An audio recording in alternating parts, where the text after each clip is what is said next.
Olá, senhores, bom dia a todos. Bom dia, Amanda, Anderson, Liliane, Paloma.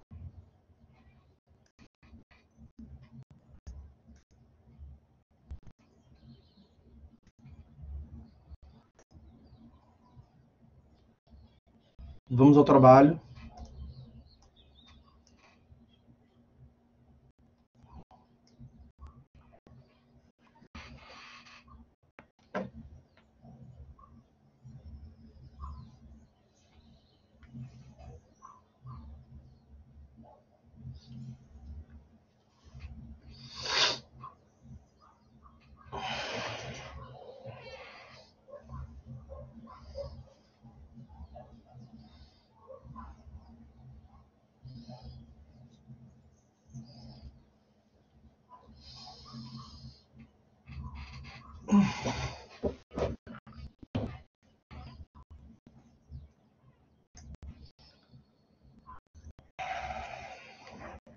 Agora sim.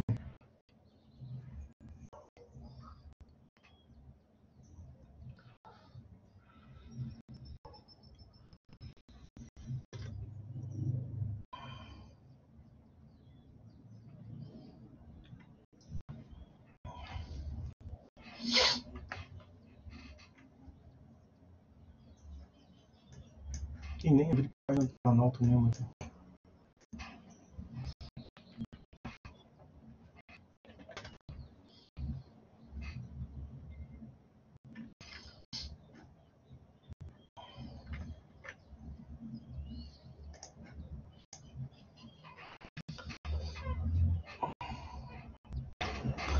Vamos lá, senhores.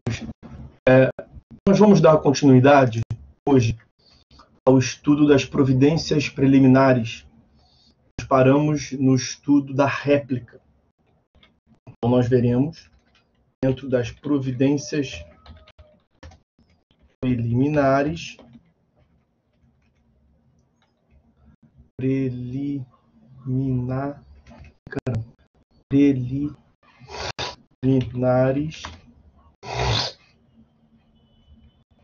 a réplica.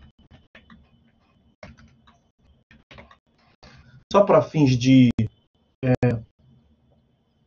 recordação, nós vimos que as providências preliminares são aqueles conjuntos de providências e atitudes que o juiz deve tomar a depender do que tenha ocorrido no processo até então, para fins de assegurar o devido processo legal, para fins de assegurar uma rigidez procedimental, uma correção do procedimento, especialmente quanto ao contraditório, especialmente quanto à participação das partes e de eventuais terceiros interessados, como nós veremos aqui.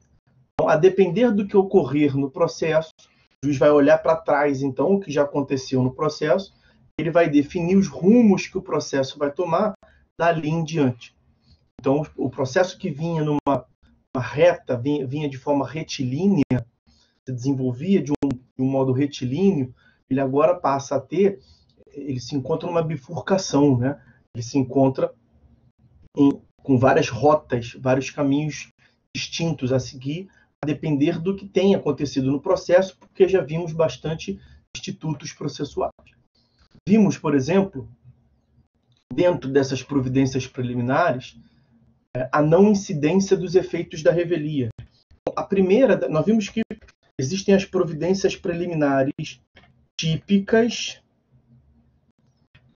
são essas previstas no capítulo próprio do CPC, ali entre os artigos 347 e 353. Então, 347 a 353. E aí nós vimos que são 3 essas providências preliminares típicas. A denominação do código não é das melhores. A primeira delas é a não incidência dos efeitos da revelia. Essa se encontra nos artigos 348 e 349. Nós já vimos. Quando não incide o efeito material da revelia, a presunção de veracidade, não incidirá também o efeito processual de julgamento antecipado do mérito, e se não tem presunção, será necessária produzir prova. O juiz vai intimar o autor para que especifique as provas que pretende produzir, se ele já não tiver feito na petição inicial. O processo vai prosseguir em direção à produção da prova. Falamos sobre isso. A outra providência preliminar típica que já vimos foi o saneamento. E aí falamos largamente sobre o saneamento, previsto aqui no artigo 352. Vimos que o saneamento decorre do princípio da primazia da resolução do mérito, uma ordem de ideias que resultam em um processo civil da efetividade, e que, na verdade, o Código se refere ao saneamento em diversos dispositivos, e o 352 é apenas um exemplo, uma manifestação dele. Pois bem, então agora nós podemos tratar, nos situamos, vamos agora tratar da réplica. A réplica é, portanto, a terceira providência preliminar tipicamente prevista nesse capítulo específico das providências preliminares, que tem esse sentido que nós tratamos aqui. No que consiste a réplica, senhores? A réplica é a oportunidade que se concede ao autor para que se manifeste quanto aos fatos novos trazidos pelo réu quando da sua defesa. Então, em algumas hipóteses, o réu, ao se defender, apresenta fatos novos, fatos que o autor não trouxe na sua petição inicial. Quanto aos fatos que o autor traz na petição inicial, o réu tem direito ao contraditório? A resposta é sim, por meio da contestação na qual ele vai exercer a defesa. Também por meio da reconvenção, pela qual ele pode exercer uma demanda incidental. Por meio da defesa do réu, quando ele traz fatos novos, fatos que não foram aventados pelo autor na petição inicial. Será que o autor também teria direito ao contraditório? Com certeza. E como é que o autor vai ter direito ao contraditório? Como é que o autor vai poder se manifestar sobre aqueles fatos que o réu inaugurou, que o réu inovou no processo, fatos novos? Por meio da réplica. Qual prazo será que o autor tem? 15 dias, por isonomia. O mesmo prazo que o réu teve para responder.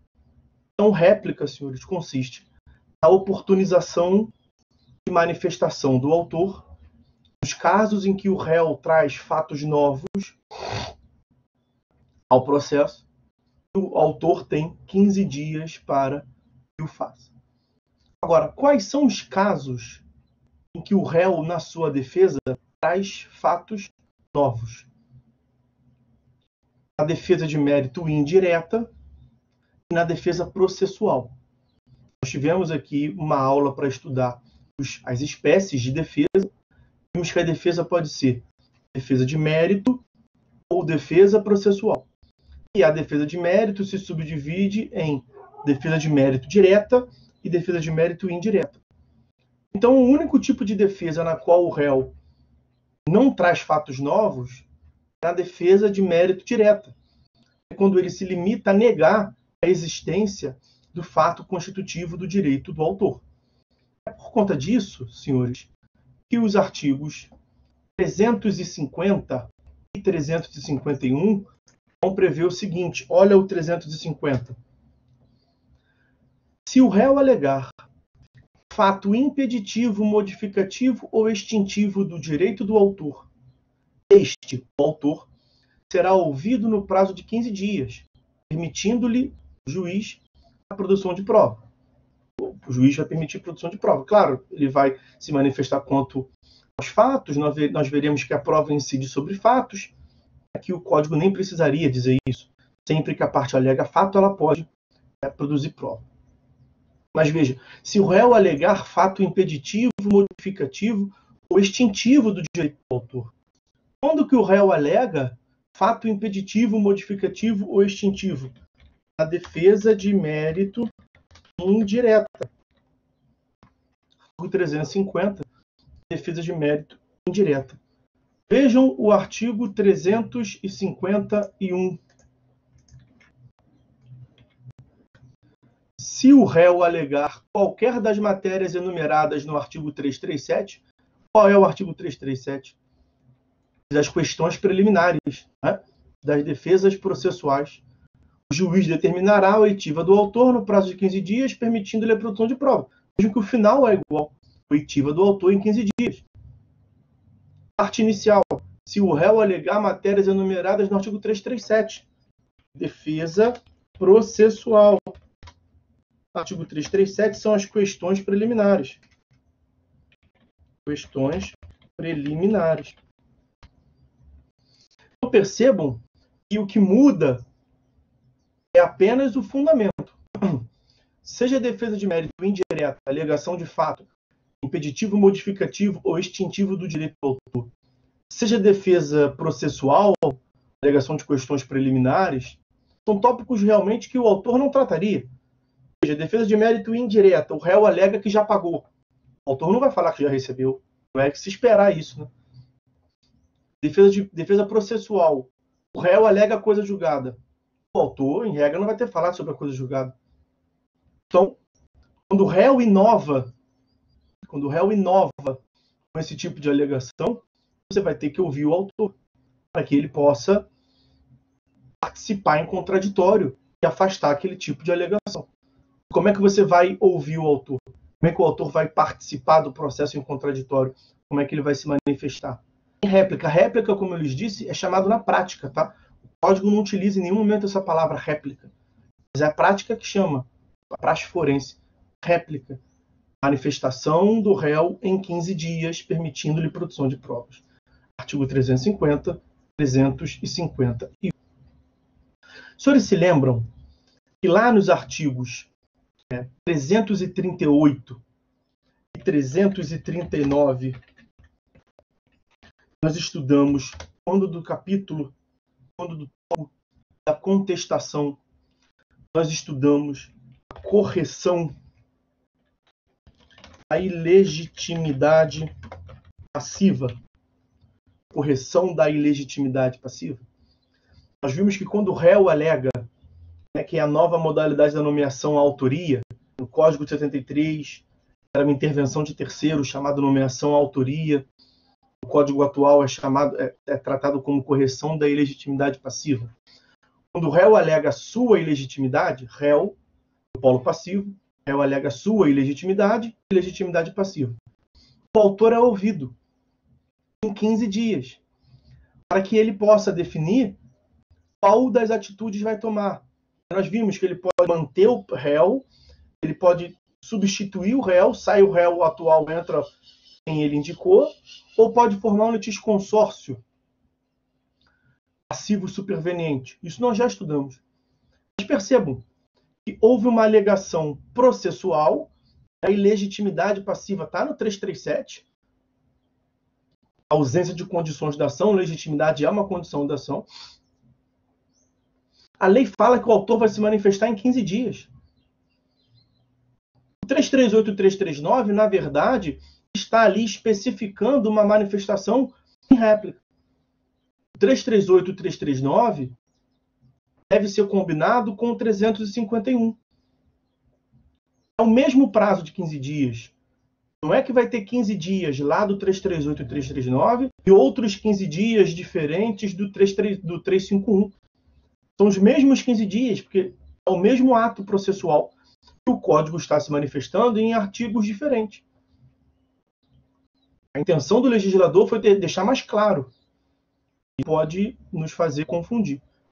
Para evitar a confusão, o Fórum Permanente de Processualistas Civis, FPPC, editou o enunciado de número 152. Enunciado 152 do FPPC nesse sentido. E é um prazo único de 15 dias para a correção da ilegitimidade passiva e a réplica. Ok? Então, sobre a réplica, meus amigos, era isso que tínhamos para falar. Vamos agora tratar ainda das providências preliminares. Para fecharmos as providências preliminares, falta-nos ver as providências preliminares atípicas. Providências preliminares atípicas. Acabamos de ver as providências tipicamente previstas entre os artigos 347 a 353, não incidência dos efeitos da revelia, réplica e saneamento nessa ordem, 348 e 349, não incidência dos efeitos da revelia, 350 e 351, réplica, 352, saneamento. São 3 providências preliminares, 3 atitudes que o juiz deve tomar para conduzir o processo de forma legítima, de forma compatível com o devido processo legal, a depender do que tenha acontecido anteriormente nesse momento do Código, nesse capítulo do Código. Só que espalhado pelo Código, uma interpretação sistemática, é possível encontrarmos outras providências preliminares, outras atitudes que vão ocorrer nesse mesmo momento, nessa mesma fase processual, mas que não se encontram nesse momento, nesse capítulo do Código. Então vamos analisar aqui. Qual seria a próxima providência preliminar? A primeira providência preliminar atípica, que seria, de uma forma global, a quarta providência preliminar, né? Temos 3 providências preliminares típicas, agora a primeira atípica é a quarta no cômputo global. Nós já estudamos aqui nesse período. Terminamos de falar, não sei se foi na aula passada ou aula retrasada. Trata-se da intimação do sujeito passivo da reconvenção. A intimação / citação do sujeito passivo da reconvenção. Artigo 343, parágrafo 1º. Vamos lá.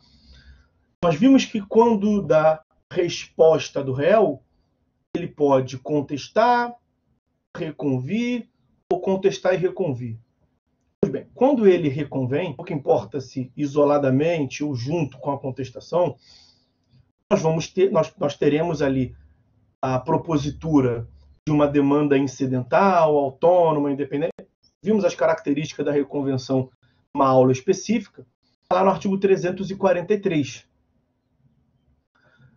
E é possível, na reconvenção, que é uma demanda incidental, uma ampliação subjetiva. Ou seja, o réu da demanda originária, que é o autor da reconvenção, o sujeito ativo da reconvenção, réu reconvinte, ele pode ter ido a juízo na reconvenção apenas em face do autor reconvindo, e aí nesse caso vai ser uma mera intimação, o ato de comunicação processual, porque o autor reconvindo já faz parte do processo. E ele pode também ter formado litisconsórcio passivo na reconvenção, colocando no polo passivo da reconvenção o autor reconvindo e um terceiro. Nesse caso, o terceiro não apareceu no processo ainda. Não está sabendo de nada. Acabou de propor reconvenção. Vai intimar o autor reconvindo, que já faz parte do processo, pelo advogado do autor reconvindo, e você vai ter que citar o terceiro, para trazer o terceiro para o processo. Artigos 238 e 239. O pressuposto de validade, tem que citar. Aí não tem jeito. Então você vai intimar ou citar, a depender do caso, o sujeito passivo, vai depender se é o autor reconvindo ou se é um terceiro, na reconvenção para que ele possa se defender, exercer o contraditório na reconvenção. Então veja como é que, dependendo do tipo de resposta formulada, a atitude que o juiz tem que tomar nas providências preliminares vão variando. Aí, uma providência preliminar atípica. Uma outra providência preliminar, a citação dos terceiros nas hipóteses de intervenções, nas intervenções provocadas. As intervenções provocadas, especialmente pelo réu, se dá na contestação. As providências preliminares ocorrem logo após a fase da contestação, terminado a fase da resposta do réu. Então, quais são as providências, quais são as intervenções de terceiros provocadas que vão ensejar essas providências preliminares? Já tratamos disso aqui, quando fiz uma introdução com os senhores da resposta do réu lato sensu, resposta do réu enquanto reações possíveis que o réu pode adotar. Nós teremos a denunciação da lide de um lado, e aí a hipótese, a previsão de denunciação pelo réu na contestação, os senhores verão no artigo 126.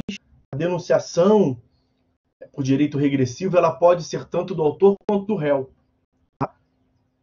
O mais comum é pelo réu. E o que nos importa aqui é aquela proposta pelo réu na contestação que vai ensejar a providência preliminar nessa fase. E nós temos uma outra intervenção de terceiro, que é o chamamento ao processo. Essa não somente pode ser formulada mesmo pelo réu na contestação, que é baseada em solidariedade, artigo 131. Então, quando o terceiro ele é provocado, ele é chamado ao processo, quando se tem a propositur, quando se tem a manifestação de uma intervenção de terceiro provocada pelo réu, o juiz não pode conduzir o processo desprezando essa manifestação. Ele deve, portanto, determinar a citação desses terceiros para participação do processo. Uma próxima providência preliminar, nós estudamos aqui também não tem muito tempo, a nomeação de curador especial. Nomeação de curador especial na hipótese do artigo 72, inciso 2º. Nós vimos, quando do estudo da revelia, nem sempre, quando se consagra, quando se manifesta a revelia, no que consiste a revelia? A ausência de contestação. Nós teremos o efeito material da revelia, que é a presunção de veracidade. Tá tudo isso no 344, que é revelia e o efeito material da revelia. Aí o 345, artigo subsequente, vai dizer quando que não se manifesta o efeito do 344, esse, a presunção de veracidade. Tem ali algumas hipóteses. E eu lhes disse lá, além dessas, tem outras. Como, por exemplo, a do 121, parágrafo único. A do assistido, que vai atuar em substituição do assistente omisso.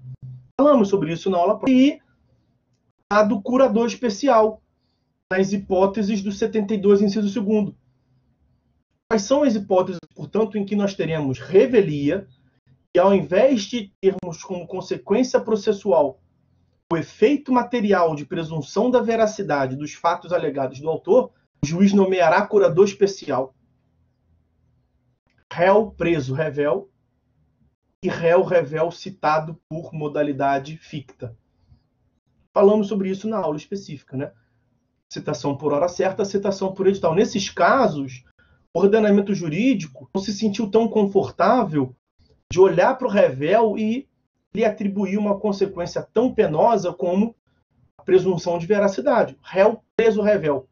O cara não deve ser contestado, deve ser porque ele está preso. Não deve ser tão fácil assim, com a liberdade cerceada, você conseguir exercer o direito de defesa, nomear advogado, separar provas. Não deve ser tão fácil. Então vamos fazer o seguinte: quando o réu que foi revel, ocorreu a revelia, ele está preso, vamos nomear um curador especial para esse camarada. A curatela especial é exercida pela Defensoria Pública, já falamos sobre isso. Artigo 72, parágrafo único. Vejam também o artigo 341, né? Também o artigo 341, parágrafo único, que permite ao defensor público, ao advogado ativo, ao curador especial Aqui a lei até se repetiu, né? Porque a curatela especial é exercida pela Defensoria Pública, permite a esses sujeitos implicitamente, permite a eles se defenderem por negativa geral, contestação genérica, porque não incide para eles o ônus da impugnação especificada. Né? Então, isso diminui a incidência da revelia em relação à atuação desses sujeitos. Mas, bem, vejam como é que a revelia não é o fato de ter ocorrido revelia que o juiz vai necessariamente aplicar o efeito material. Ocorrendo a revelia, nós temos que olhar o 345, o 348, o 349, que acabamos de olhar, o 72, inciso 2º, 121, parágrafo único. Para quantas coisas que nesse momento o juiz tem que parar e olhar o processo, definir os rumos que ele deve tomar de modo válido. A próxima providência preliminar. O juiz deve determinar a oitiva de sujeitos que devem contar com intervenções obrigatórias. Como? O principal exemplo que eu posso lhes trazer aqui vai passar bem a ideia por todos. O Ministério Público. Vejam o que consta do artigo 178. O Ministério Público será intimado para intervir como fiscal da ordem pública. Além dos casos da Constituição Federal, o interesse público social, o interesse de incapaz, litígio coletivo para posse de terra rural urbana. Veja, processo em que nós temos a participação e interesse de incapaz. Tem que ouvir o Ministério Público. As partes já se manifestaram. O incapaz está com o representante. Pouco importa, tem que ouvir o Ministério Público. Obrigatoriamente. Se não ouvir, é nulidade. É causa de nulidade do processo. O Ministério Público deve ser obrigatoriamente ouvido. Pois bem.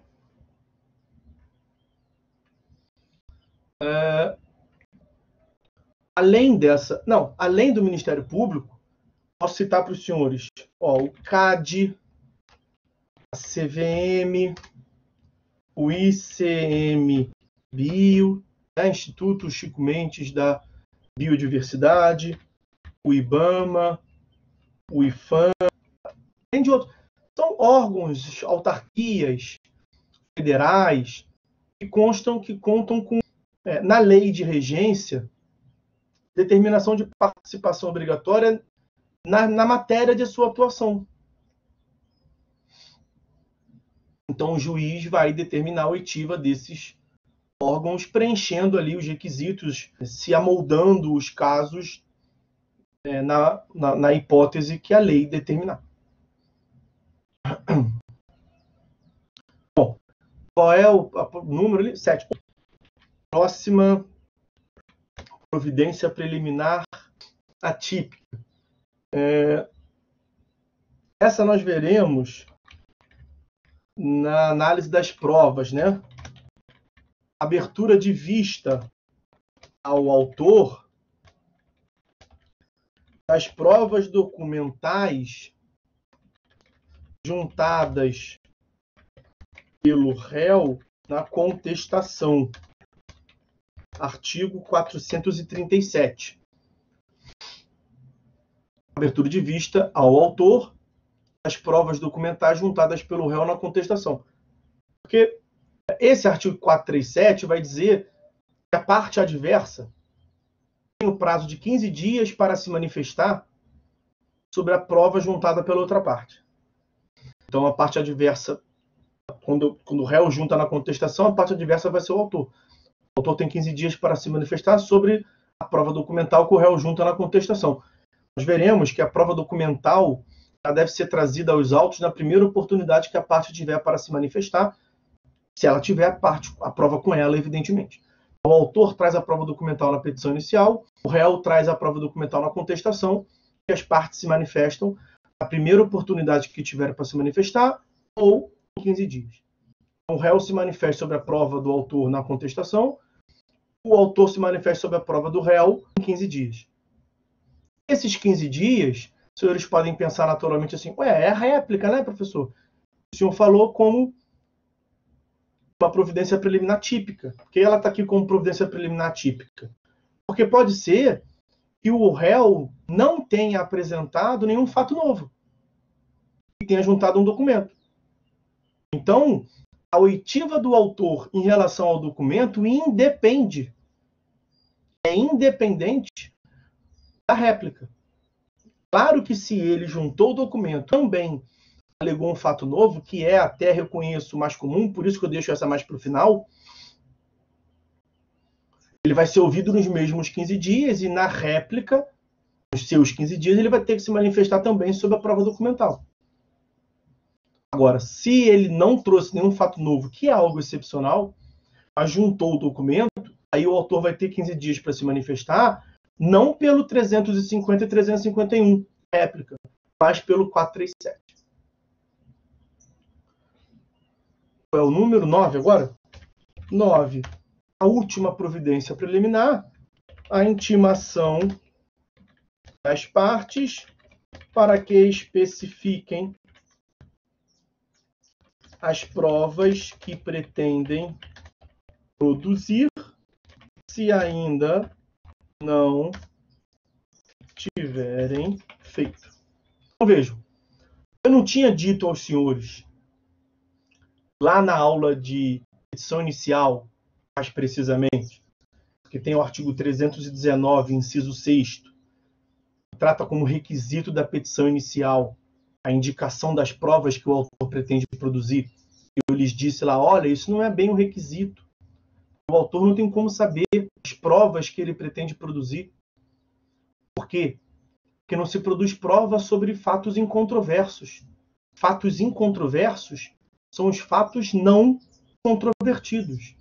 Fatos não controvertidos são fatos que a outra parte ou expressamente concorda ou que a outra parte não se opõe. Fatos que a outra parte não se opõe vai incidir presunção, como nós vimos aqui, ônus da impugnação especificada, artigo 341, eventualmente revelia, artigo 344. Como é que o autor vai saber na petição inicial se o réu vai contestar ou não, se o réu contestando vai concordar ou não, e se o réu contestando vai concordar sobre tudo ou não, o que o réu vai fazer? O autor não tem bola de cristal. Mesma coisa o réu. O réu produz prova dos fatos novos que ele traz. Como é que o réu, na contestação, vai saber o que o autor vai impugnar na réplica ou não? O autor é ouvido, né? O que o réu traz de alegação fáticas em 15 dias. Não tem como saber. Então, é uma prática, né, que os juízes intimem nesse momento do processo. Agora sim, agora terminou a fase de alegações. As partes já falaram o que tinham para falar. Claro que, ocorrendo fato superveniente, fatos novos, as partes irão peticionar. Porque as partes já falaram o que tinham para falar sobre a causa subjacente, sobre os fatos, sobre a causa de pedir. Agora o que falta é prova. O juiz chama as partes. Sim, agora me digam quais são as provas que vocês pretendem produzir.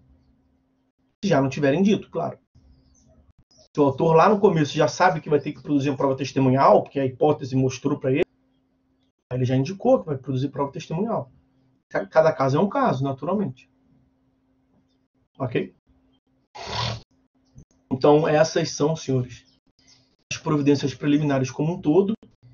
Providências preliminares típicas, artigo 347 a 353, não incidência dos efeitos da revelia, réplica, saneamento, e essas outras 6 providências preliminares atípicas, espalhadas pelo Código, e que ocorrem nesse momento do processo. Para encerrar providências preliminares, são as providências, as atitudes que que o juiz deve adotar, a depender do que tenha acontecido no processo diante das atitudes do autor e do réu, a depender do estado em que o processo se encontra, dos atos que tenham sido praticados no processo. Por exemplo, se teve contestação ou se teve revelia. Se teve contestação ou se teve reconvenção. Se na contestação teve defesa de mérito direta, indireta, processual. Veja como é que são várias consequências que implicam as providências preliminares.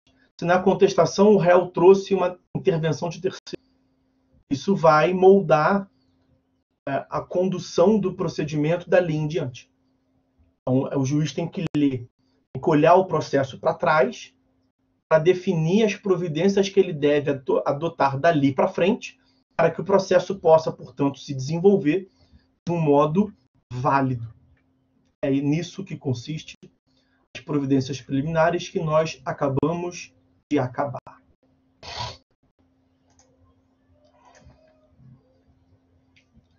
Beleza?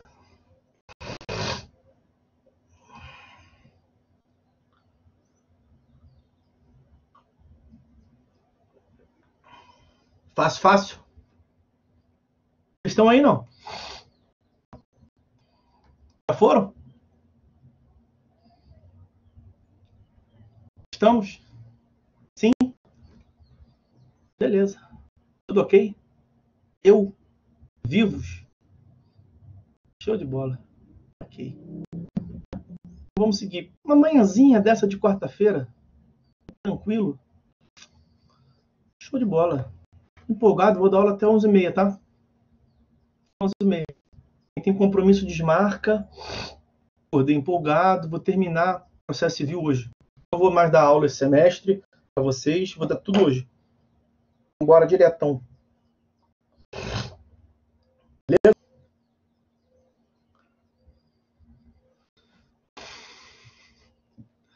Não duvide, Liliane. Tudo bem, querido? Tranquilo, Paulo. Tudo bem. Show de bola. Vamos lá, então. Senhor.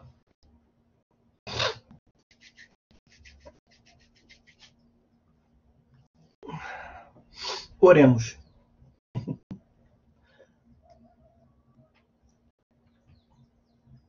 Vamos lá.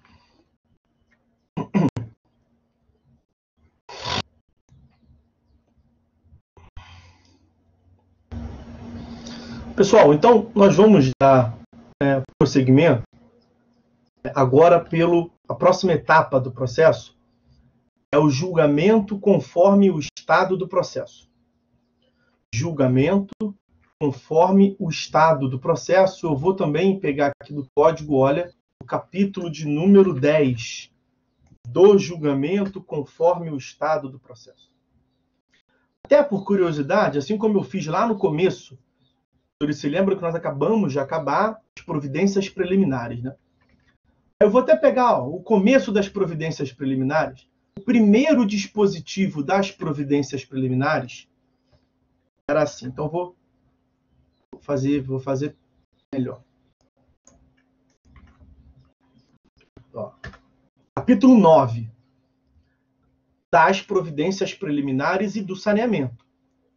Aí vai começar o capítulo. O código é feito por comissões, né? Não é uma pessoa só que faz o código, são comissões diferentes. Essa comissão aqui estava inspirada para fazer M. Olha o 347. Fim do prazo para contestação, e a comissão da resposta do réu falou de contestação, reconvenção, que vem na contestação, revelia, que é a ausência de contestação. Fim do prazo para contestação, fim do prazo para a resposta do réu, o juiz tomará, conforme o caso, as providências preliminares constantes das sessões desse capítulo. Eu brinquei com vocês, quer dizer, o que significa esse 347? É o legislador dizendo para quem está lendo o código, você que já leu até aqui, continue lendo. Ele não traz nenhuma previsão normativa, ele não diz nada de... Ele é um dispositivo doutrinário, vamos assim dizer, né? Não tem nada de... O que ele te ensina normativamente? Assim? O que ele te impõe uma regra a ser seguida? Nada. O prazo que ele te fixa, a consequência processual. Isso aí é a doutrina que tinha que te falar. Né? As providências preliminares, um conjunto de atitudes que o juiz vai tomar depois de superada a resposta do réu, como nós vimos. O código resolveu dar uma de doutrinador. Beleza? Ok, tudo bem. Aí olha o 353. E o 347 é como começa o capítulo 9, as providências preliminares. O 353 é como termina. E ele termina da mesma forma. Olha o 353. Cumpridas as providências preliminares, essas que nós vimos, ou não havendo necessidade delas. Claro, se não tem necessidade, não vai fazer. Fez o que tinha que fazer, ou não precisando fazer, não fez, o juiz proferirá, se for o caso, o juiz proferirá julgamento conforme o estado do processo, observando o que dispõe o capítulo 10. Imagina o que vem logo depois do 353. Agora sim, eu tenho que fazer essa apresentação. Isso é. Agora sim, eu lhes trago o capítulo 10. Que dispõe o capítulo 10. Capítulo 10. Também o 353 tem essa mesma lógica do 347. Você que leu até o 352, passe agora para o 354. Passadas as providências preliminares, vem o próximo capítulo. É um dispositivo de ligação. O que ele te traz de norma? Nada. Essa parte do código, ela vem sofrendo muita crítica, tá? Por conta desse tipo, isso não era para estar na norma, mas isso até o de menos, tá? O problema maior são as questões terminológicas mesmo, tá? Agora começando a falar mesmo do julgamento conforme o estado do processo. Lá nas providências preliminares, eu já tinha feito algumas críticas quanto ao nome da réplica, por exemplo, que se chama na prática de réplica. O código dividiu do fato impeditivo, modificativo, extintivo do direito, das alegações do réu, como se fato impeditivo, modificativo do direito não fosse alegações do réu. O código chamou das alegações do réu as alegações processuais. Então, os nomes, a epígrafe, né, os títulos, as seções, estão muito mal postas. Aqui no capítulo 10, exatamente as mesmas considerações. Do ponto de vista terminológico, é um desastre.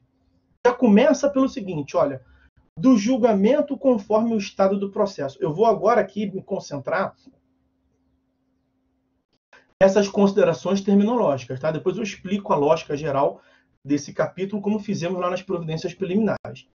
Nesse julgamento conforme o estado do processo, nós teremos 4 institutos.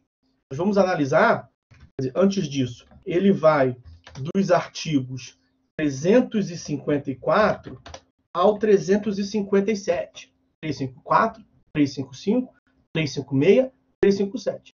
São 4 seções. É um artigo para cada seção. No artigo 354,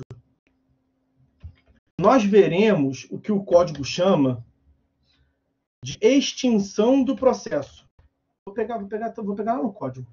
Seção primeira. Da extinção do processo.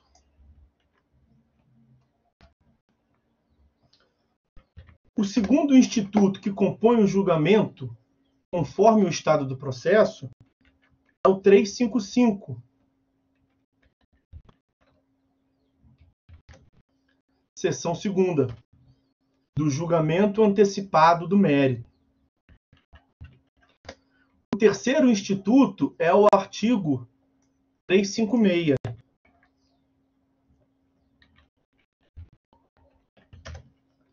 Seção terceira, do julgamento antecipado parcial do mérito. Evidentemente, nós vamos ver cada um deles. Tá? O quarto instituto está no 357. Eu vou lhes trazer agora aqui a seção quarta do saneamento e da organização do processo. Então, vejam, o capítulo 10 tem 4 seções. O capítulo 10, chamado do julgamento conforme o estado do processo, nem sempre resulta em julgamento. Porque na seção quarta, nós teremos o prosseguimento do processo, do saneamento e da organização do processo. São hipóteses que o juiz não colocou fim ao processo, como nós veremos. Ele vai organizar a forma como o processo vai se desenvolver. Também no 354, ali na primeira seção, outra crítica. A seção se chama da extinção do processo. da extinção do processo. Só que o parágrafo único prevê a hipótese de aplicação desse instituto não em relação a todo o processo, mas em relação a uma parcela do processo, de modo que o processo não vai ser extinto. Ele vai prosseguir em relação ao demais. Então, uma seção que se chama da extinção do processo pode não ensejar a extinção. Olha só. Nós temos a seção primeira e segunda. A seção primeira se chama da extinção do processo. A seção segunda se chama do julgamento antecipado do mérito. Só que o julgamento antecipado do mérito também enseja a extinção do processo. Então, tem várias incongruências terminológicas e é melhor a gente não nos atentarmos a essa questão nominal que realmente mais atrapalha do que ajuda. O código aqui estava realmente nos capítulos 9 e 10, tá? Providências preliminares e julgamento conforme do processo. O código realmente não se pode dizer que ele estava absolutamente inspirado, não. Tá? Pois bem, então, tendo feito essas considerações do ponto de vista terminológico, vamos passar a uma análise introdutória, vamos assim dizer, do sentido desse capítulo. Para desprezar as questões terminológicas e para que possamos bem compreender os institutos, assim como fizemos lá nas providências preliminares, aqui no julgamento conforme o estado do processo, o que nós temos é o seguinte: o juiz ele é chamado pelo legislador, pelo código, né, a analisar se ele já não pode julgar o processo. Veja se pode julgar o processo do jeito que ele se encontra, no estado em que ele se encontra. Você já pode julgar o processo conforme o estado em que ele se encontra. O julgamento conforme o estado do processo tem esse sentido. Então, ali o primeiro instituto, a extinção do processo, o julgamento antecipado do mérito e o julgamento antecipado parcial do mérito, o legislador está chamando o juiz para ver se ele já não pode julgar pelo menos uma parcela do pedido, ou todo o processo, ou uma parcela do processo, com os elementos que ele já tem. Por quê? Porque nós devemos lembrar que cognição, senhores, é uma atividade intelectual do juiz destinada a formar o convencimento do juiz pelos elementos da alegação e da prova. Já vimos, provas ou presunções. As alegações, as partes já subministraram. As partes já alegaram pra caramba. Petição inicial, contestação, reconvenção, réplica, defesa na reconvenção. As partes já alegaram o que tinham para alegar. E, eventualmente, as partes já trouxeram algumas provas. Porque eu já adiantei para os senhores que a prova documental, a parte já traz com a petição inicial. A prova documental que ela dispõe, naturalmente. Então, o que o código está dizendo é o seguinte: excelência, veja se já não consegue julgar. Porque qual é a preocupação aqui do legislador? Se o juiz fosse atentar para o julgamento somente no momento final, somente quando o processo estiver abarrotado de informações, ele pode se dar conta que foi tarde demais. Na verdade, o processo tem 10 volumes à toa. Ele já tinha elemento para julgar no começo. Quando ele bateu o olho nas primeiras 100 folhas, ele já conseguiu julgar o processo. Então, tudo que aconteceu depois ali, cara, a preocupação aqui não é a quantidade de folhas, tá? Eu estou só tentando fazer uma alusão aqui, uma figura de imagem com os senhores. A preocupação maior aqui é com o tempo, né? Times Manager, ouviram falar isso? É tempo que se gasta. Nós temos uma garantia constitucional da duração razoável do processo. E aqui, ao meu ver, isso fica muito claro. Se o juiz já tem elementos nesse momento do processo, se já formou os elementos da cognição, já é possível ao juiz julgar, exercer jurisdição, as partes já alegaram, as alegações já estão provadas, o juiz continua com o processo, porque ele não atendeu essa solicitação de analisar se pode julgar aqui. E muitas das vezes acontecia, e o que se pretende aqui é evitar que isso aconteça. especialmente com a decisão de organização do processo.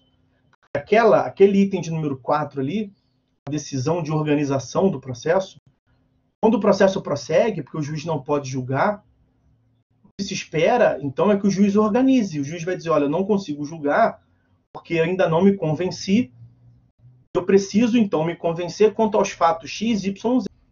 E quanto aos fatos X, Y, Z, nós vamos produzir as provas A, B e C. Bora, começou. Começar a fase instrutória. Então, em que pese ele não ter julgado, ele vai organizar a atividade instrutória. Quando isso não acontece, isso não acontecia, essa decisão de organização do processo é uma novidade do Código de 2015. Quando isso não acontece, o juiz não julga, as partes já alegaram, as partes já provaram. O que acontecia? Era muito comum, as partes ficavam repetindo provas. As partes ficavam disfarçando para dizer novamente a mesma coisa. As petições se repetiam, e as provas se repetiam. Porque a parte quer convencer o juiz, mas a parte não tem o que convencer de outro jeito. Não tem como inventar, ela não pode inventar, né? Não é legalzinho, não pode inovar no estado de coisa. Às vezes não tem nem mesmo como fazer, ainda que se queira, não tem como fazer. Mas vai ficar repetindo prova. Fica queimando a mufa de como pensar em criar uma nova prova para demonstrar para o juiz, porque se ele não julgou, é que ele não está convencido. Mas como que eu posso convencer essa criatura do que eu estou alegando? As provas que estão lá não são suficientes, então eu tenho que levar mais. Ou será que ele não viu a prova que está lá? Vou peticionar de novo para levar a prova que já está lá. E ficava repetindo. E o processo ficava uma coisa legal, né? Uma zona. É isso que se quer evitar. Ou bem se julgue, é o momento certo para se julgar, ou bem se organize a atividade instrutória, para que se possa tão logo julgar. E aí, a um só tempo, atendermos o anseio de uma duração razoável do processo e de uma tutela jurisdicional qualitativa. O acesso à justiça substancial, né? O acesso à ordem jurídica justa, a ideia de efetividade da jurisdição. Então, nesse momento do processo, nós vamos começar a ver, eu vou trazer os incisos, os artigos para os senhores, um por um. O juiz é chamado, portanto, pelo legislador a ver, em primeiro lugar, se tem algum vício processual insanável que não tem como corrigir de jeito nenhum. É a hipótese do 354. Se existe algum vício processual sanável. E nós já falamos várias vezes do saneamento. Aqui de novo, lá embaixo, item 4, do saneamento da organização. O código vai mandar o juiz mais uma vez corrigir, providenciar o saneamento. Verificar se já tem condições de julgar o mérito do processo, se já formou cognição, alegações em provas, no todo ou em parte. E se não pode fazer isso, que organize, portanto, a atividade instrutória. O que está faltando? Vamos lá. Especifique aí para as partes quais são os fatos que você já está convencido, quais são os fatos que você não está convencido, quais são os fatos que você não quer ver prova, os fatos que você quer ver prova, quais são as provas que vão ser produzidas, quem vai ter que produzir o quê. Vamos lá, começa a prova. É isso. Ok? Então vamos lá, vamos ver, já tendo passado essa fase introdutória, sobre o julgamento conforme o estado do processo, vamos ver cada um desses institutos.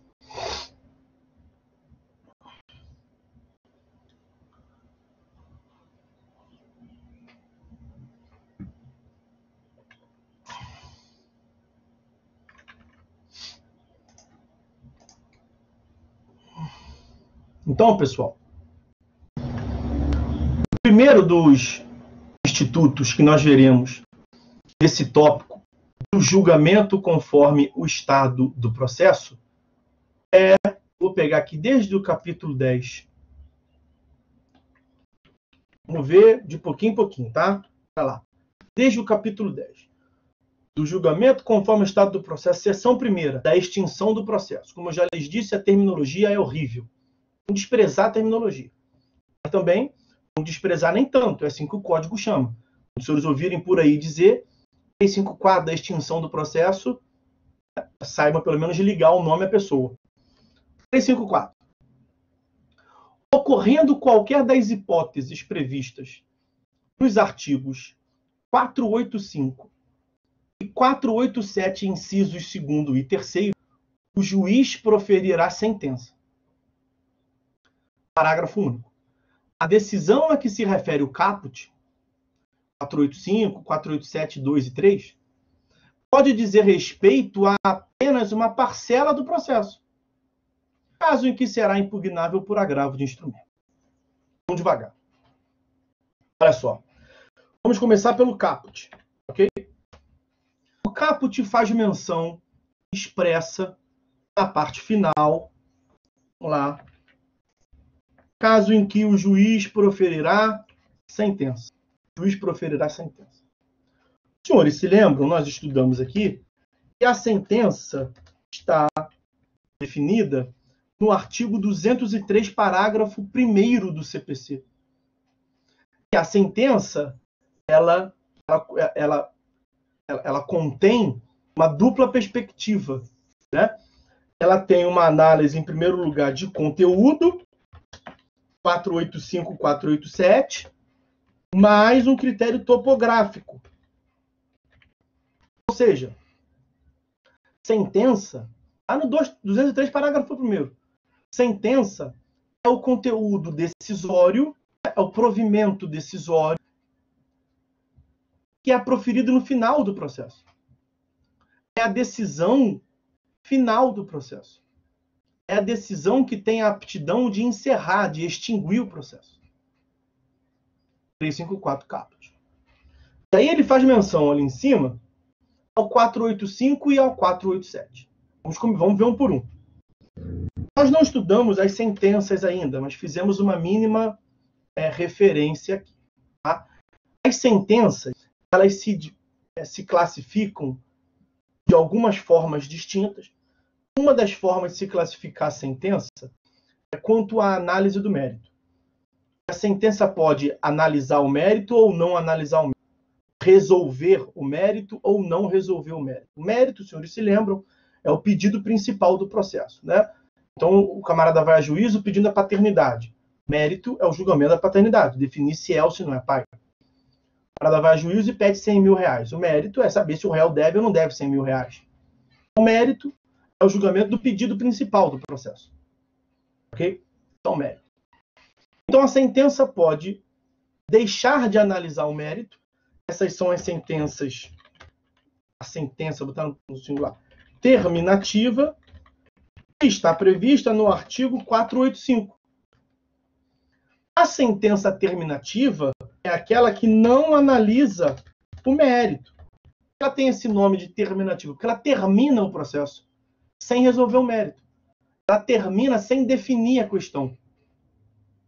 Sentença terminativa. Ela não analisa o mérito. Por quê? Porque ela reconhece um vício processual. Que é um vício processual insanável. Ou um vício processual insanável, ou um vício processual sanável que o juiz tentou corrigir e a parte não fez por onde. Não corrigiu. E se mostrou no processo insanável. Não se teve como corrigir.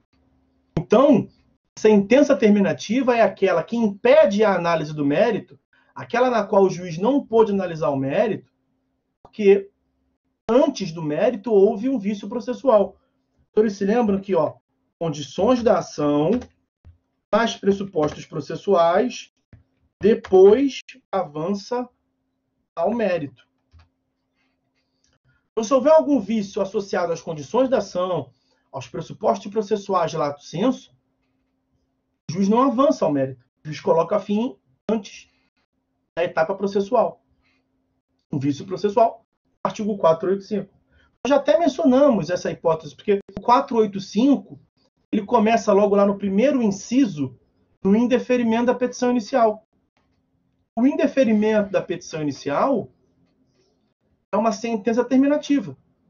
Começa lá, se dá logo lá no começo do processo, nós já estudamos aqui. Então, vejam que essas hipóteses do 354, que faz menção ao 485, não é que elas ocorram apenas e tão exclusivamente aqui. É a mesma lógica do saneamento. O código faz menção em várias passagens.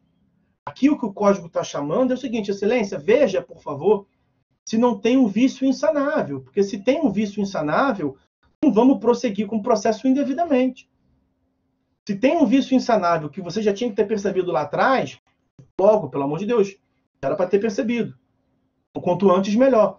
Tem um vício insanável que acabou de se manifestar, reconheça logo. O que nós não queremos é continuar com esse processo indevidamente. Então, essa menção do 354 ao 485 se dá pelo reconhecimento de vício insanável.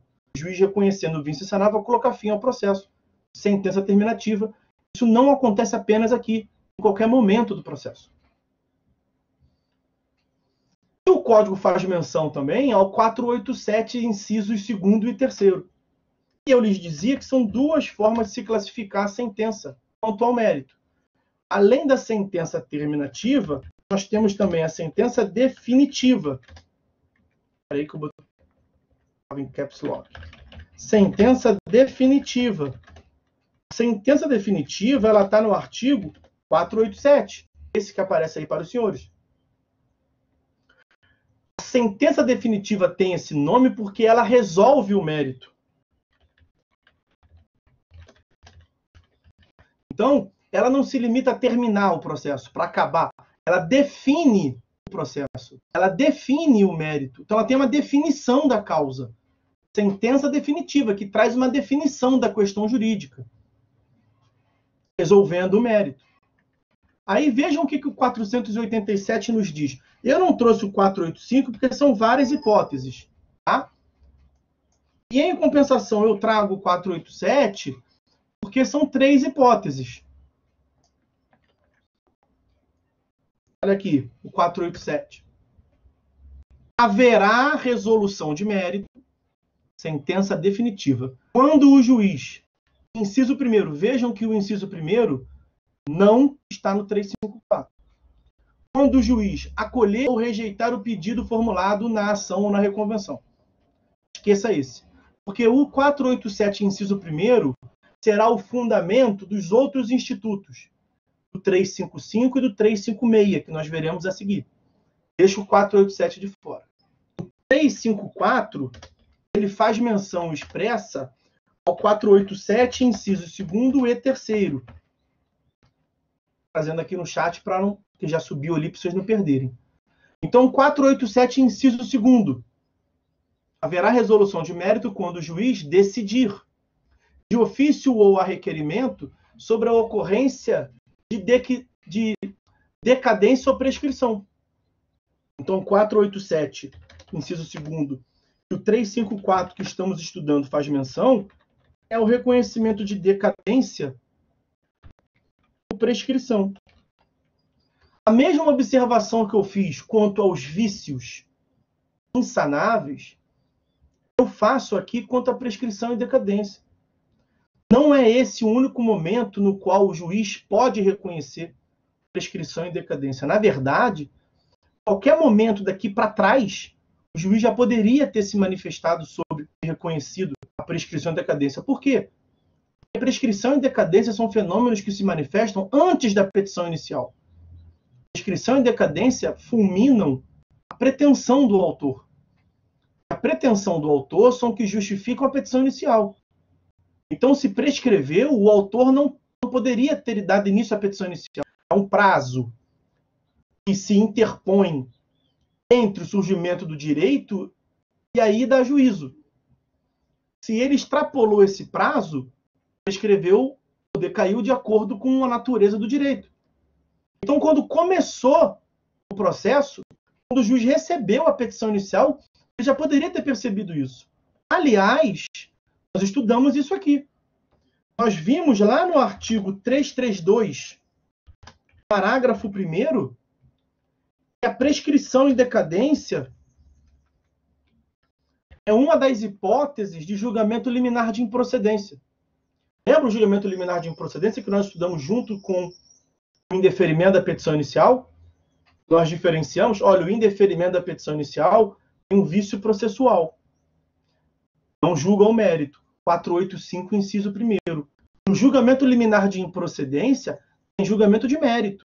É uma coisa julgada material. É no 487. 332. Aí eu falei assim, ó, cuidado com 332. Porque as hipóteses do 332, nos incisos todos, vai dizer lá, quando o pedido contrariar. Os incisos todos fazem menção a pronunciamentos vinculatórios, que os senhores verão em processo civil 3. E fizemos uma mínima explicação ali. Eu falei, cuidado com o parágrafo 1º. O parágrafo 1º do 332 prevê algo mais ou menos assim, ó. O juiz também poderá reconhecer, vou pegar lá. O juiz também poderá julgar liminarmente improcedente o pedido se verificar, desde logo, a ocorrência de decadência ou de prescrição. Então, na verdade, ele pode, deve verificar desde o começo.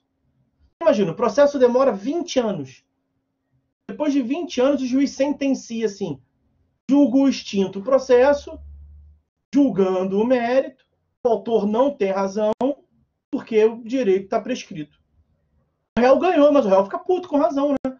Eu estou aqui 20 anos nesse processo, atuando, me estressando, gastando dinheiro com advogado.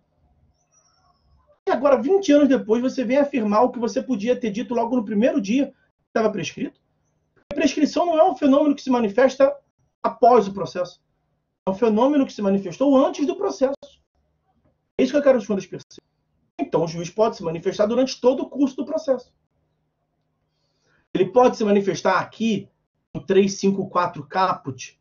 Pode também, mas poderia ter se manifestado no 332, parágrafo 1º. Não pode se manifestar em qualquer momento do processo. Aliás, prescrição e decadência é uma questão de ordem pública ou uma objeção. Tá?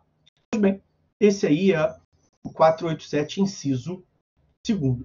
E o 487, inciso 3º, olha, haverá resolução de mérito quando o juiz homologar o reconhecimento da procedência do pedido, a transação e a renúncia à pretensão formulada na ação ou na reconvenção.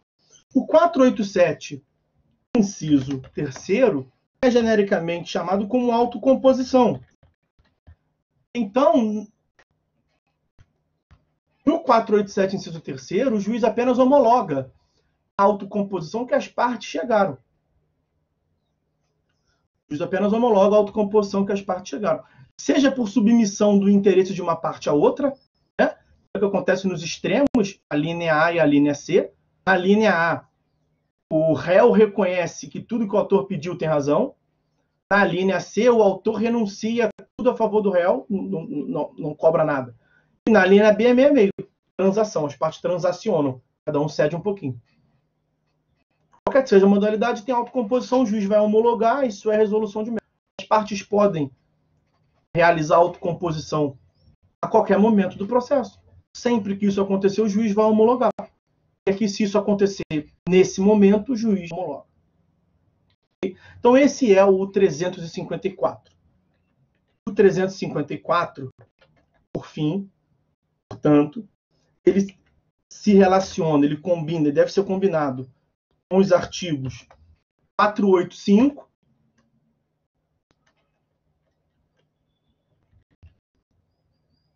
487, inciso 2º, e 487, inciso 3º. O 485, estou tentando dar uma... São os vícios processuais. Não. Aí, galera. Pronto. Acho que vai. 487, inciso 2º. Prescrição, decadência. Inciso 3º. Autocomposição. Não tentou nada. Tive o maior trabalho para ficar bonitinho para vocês. Ficou horrível. Vou tentar de novo. Artigo 354 deve ser combinado com 485. como é que eu faço aqui.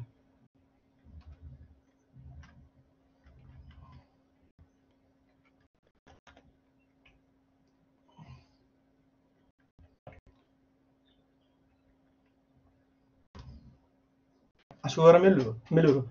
354, então, deve ser combinado com 485. O juiz vai colocar fim pelo reconhecimento de um vício processual insanável. 487, inciso 2º, resolver o mérito pela prescrição e decadência. 487, inciso 3º, autocomposição. Ok? E vejam que lá no começo, vou trazer aqui o caput do 354 de novo, faz-se menção à prolação de uma sentença. O juiz proferirá sentença. Isso aí mesmo. Ok? Agora, é possível, como consta do parágrafo único desse artigo 354, que o conteúdo dessa decisão se refira não a todo o processo, mas a uma parcela do processo. A decisão a que se refere o caput, qual decisão a que se refere o caput? Bom, vou pegar aqui de novo. Artigo 354 combina com 485, 4872 e 4873. Pode fazer menção, pode dizer respeito não a todo o processo, mas uma parcela do processo. Exemplo de vício processual que está no 487, coisa julgada. Você imagina que a parte foi a juízo, pediu dano material e dano moral. O juiz reconhece a coisa julgada quanto ao pedido de dano moral. Você já pediu dano moral quanto a essa hipótese, já perdeu essa coisa julgada.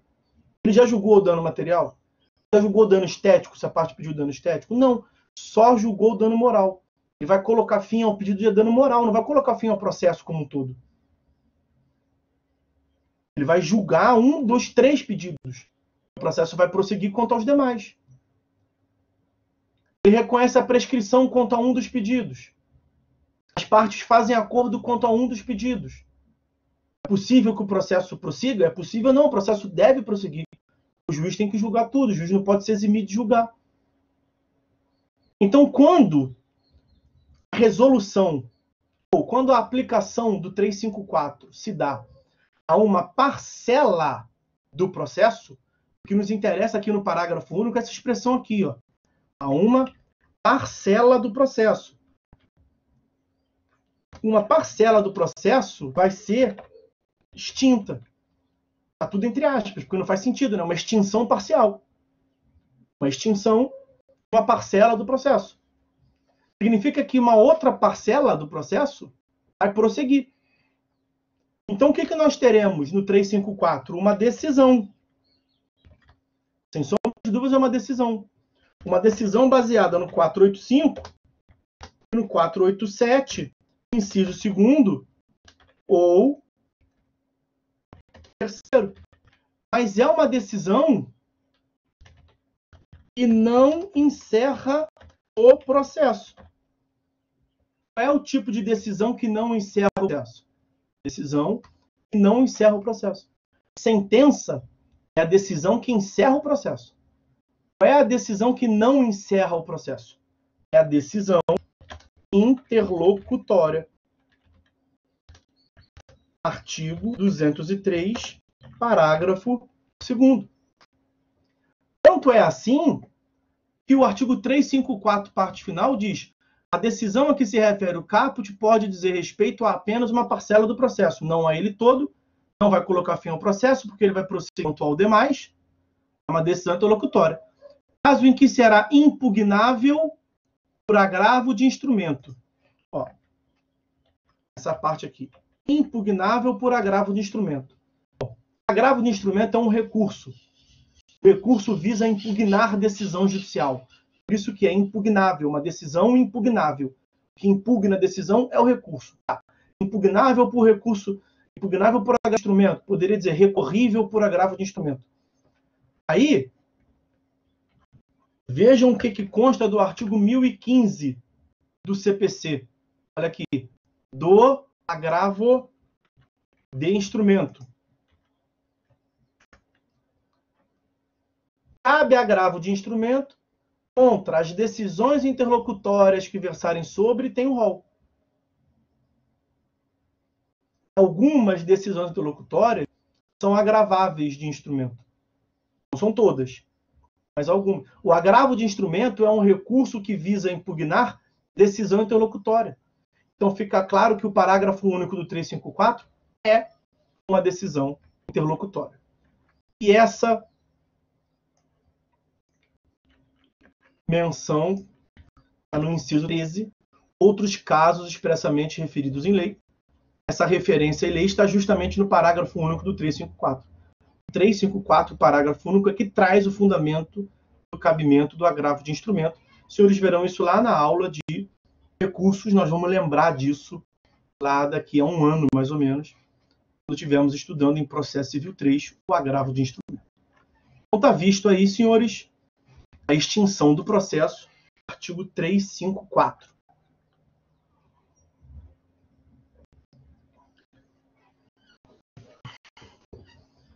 Tendo entendido essa lógica,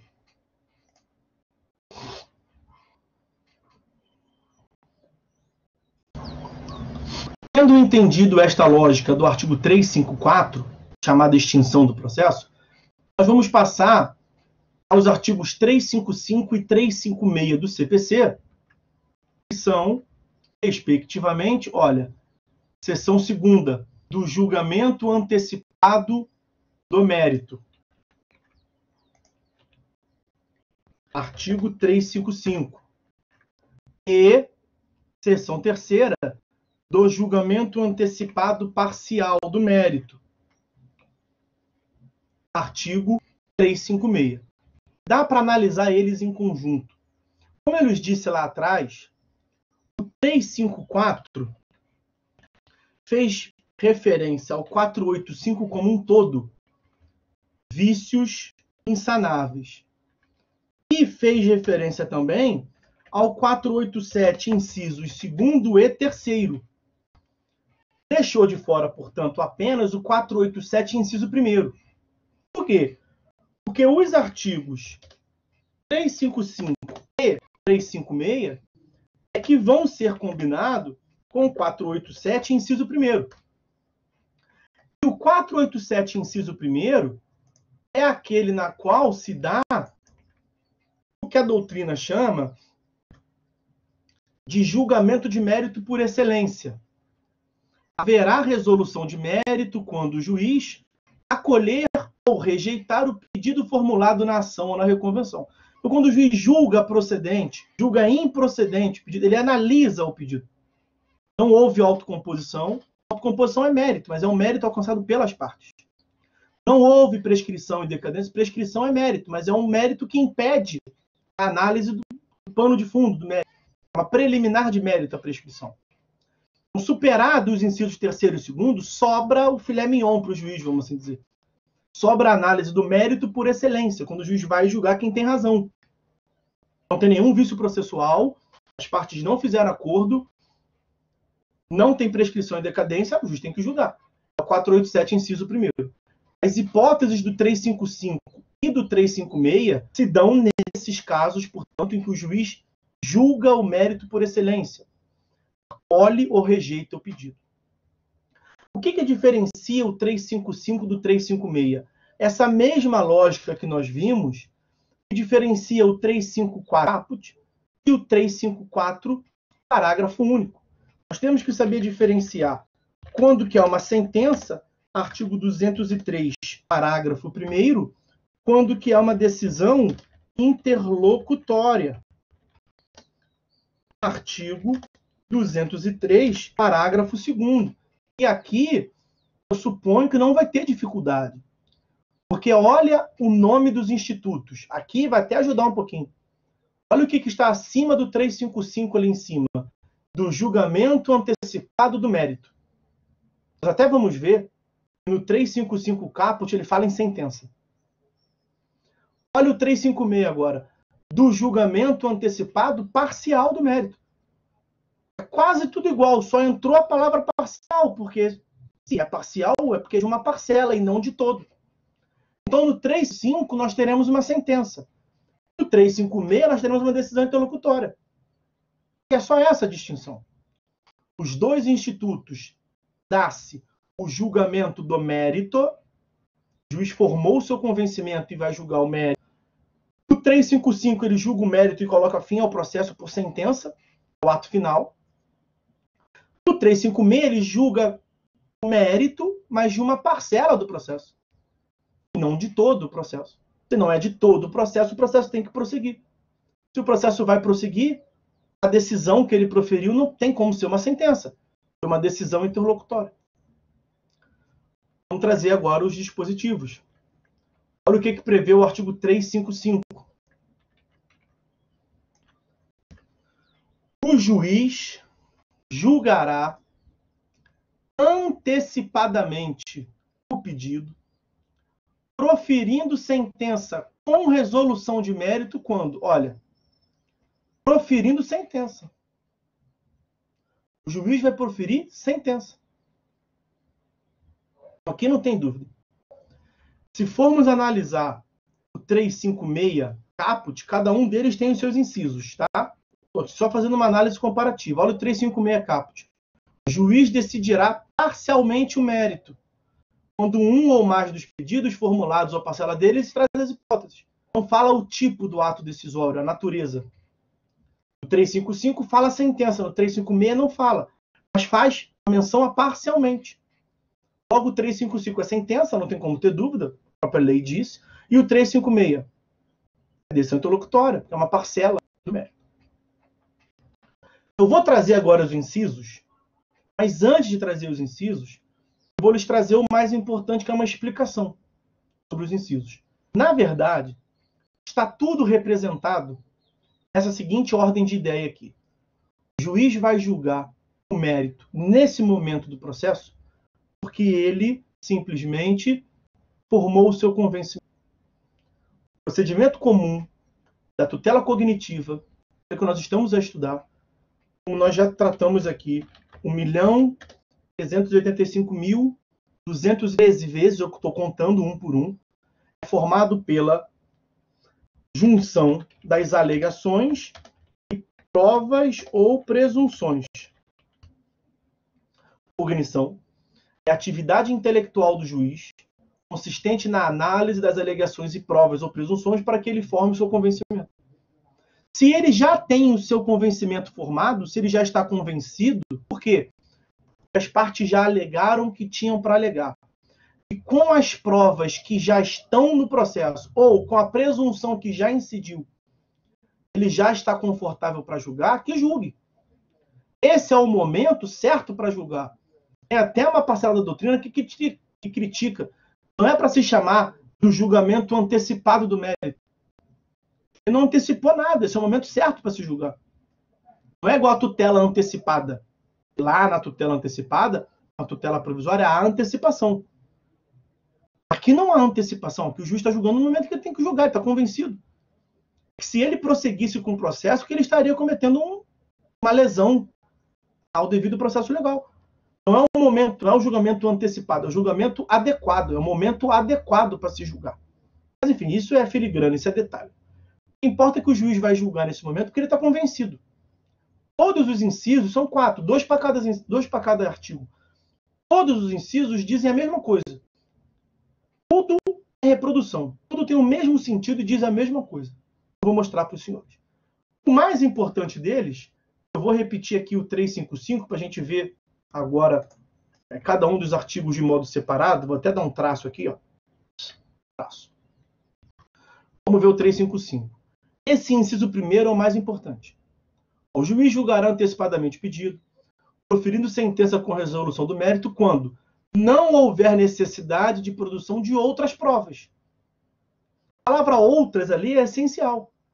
Outras provas. Já tem alegações suficientes, já tem provas suficientes, ele não precisa de outras provas.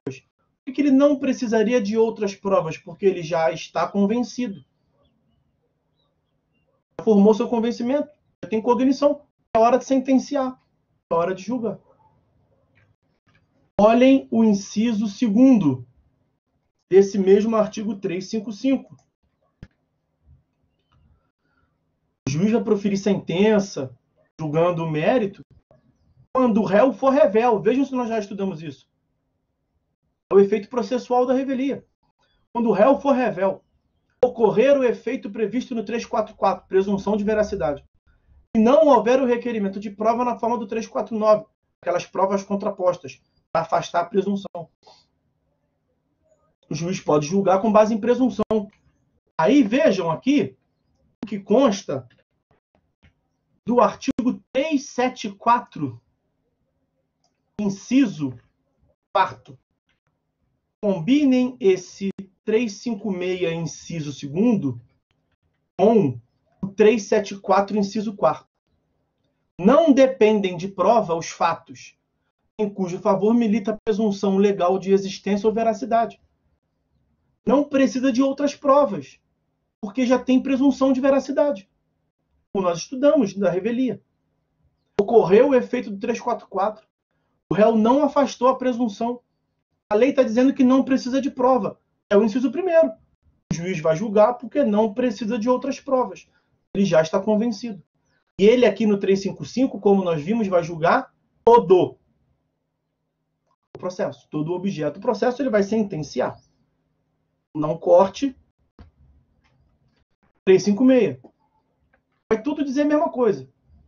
O 356 é do julgamento antecipado parcial.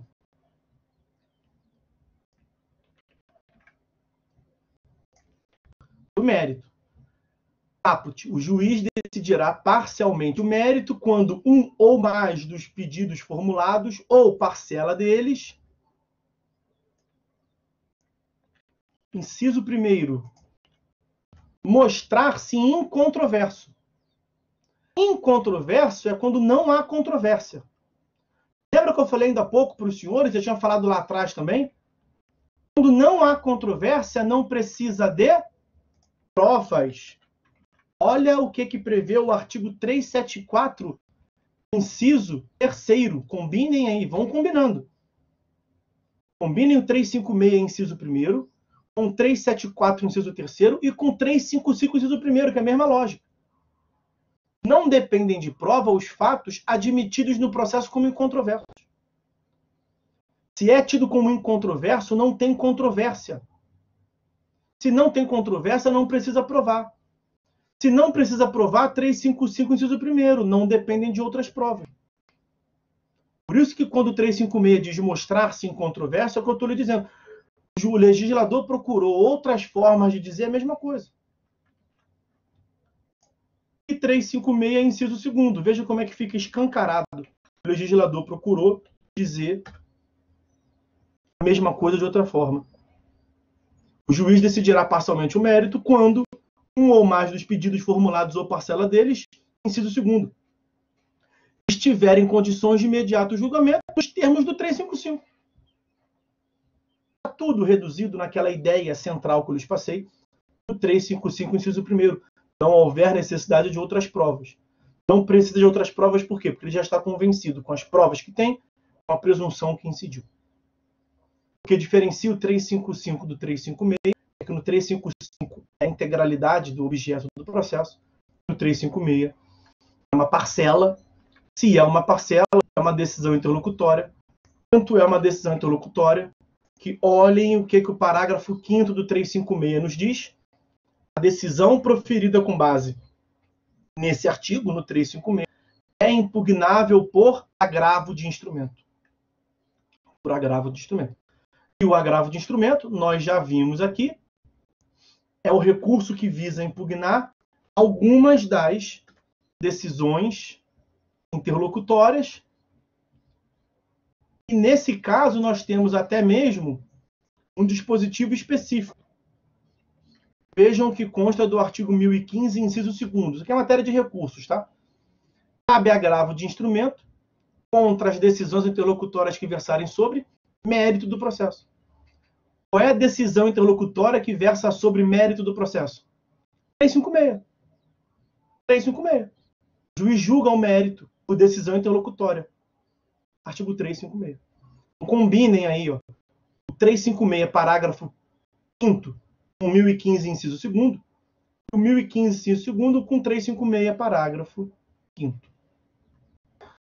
O 356, parágrafos 1º a 4º, vão nos trazer ideias que nós não estudamos ainda e não nos compensa aqui aprofundar muito.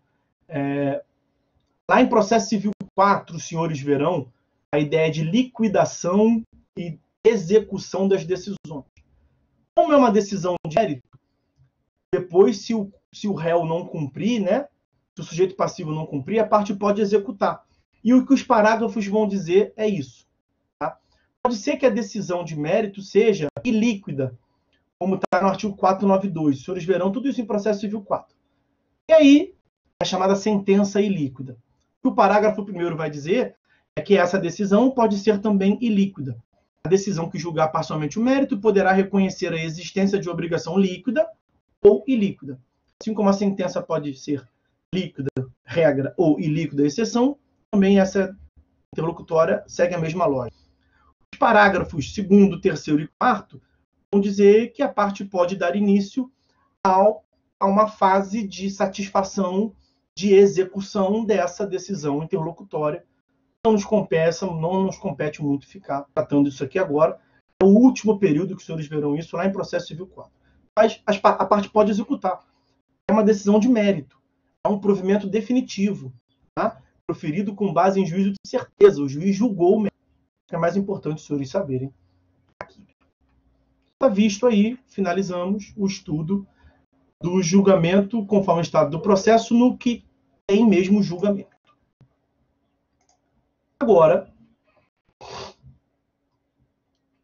para conduzirmos para o final da aula de hoje, nós vamos tratar do nosso último tópico, que é a decisão de organização e saneamento do processo, aquela seção quarta desse mesmo capítulo do julgamento conforme o estado do processo, mas nós já fizemos a crítica.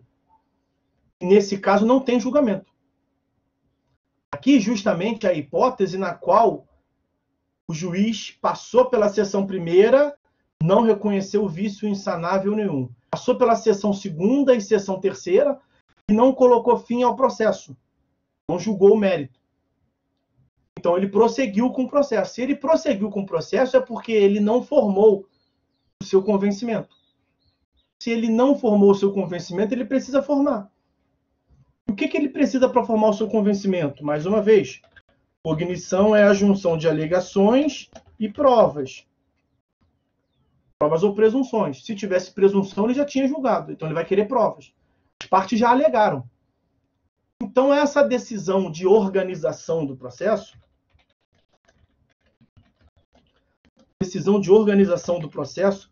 está prevista no artigo 357, ela visa, na verdade, organizar a atividade